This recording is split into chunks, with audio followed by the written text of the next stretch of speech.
Video viral yang beredar di media sosial ini terlihat sejumlah bagian bangunan bendungan ambruk.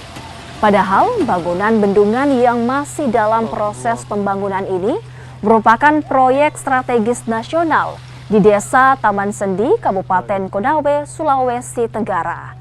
Penanggung jawab kegiatan membantah isu yang beredar jika longsor terjadi pada bangunan inti bendungan. Menurutnya, longsoran itu adalah cor sementara saja untuk mengantisipasi terjadinya longsoran pada dinding lereng karena ada pekerja yang beraktivitas di bawahnya.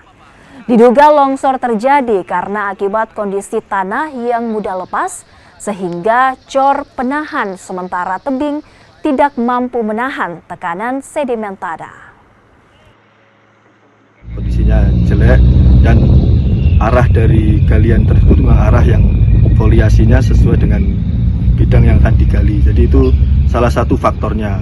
Mungkin faktor yang lain karena memang 2 hari yang lalu memang ada hujan keras sehingga itu mungkin juga mempengaruhi. Tapi tadi itu Pak, jadi dengan metode yang kita kerjakan sebenarnya kita sudah antisipasi dengan menggunakan pelapis atau shotcrete, safety shotcrete supaya pekerjaan itu bisa dilakukan dengan simultan dengan pekerjaan di bawahnya sehingga akan menjamin keselamatan juga untuk pekerja atau alat-alat berat yang bekerja di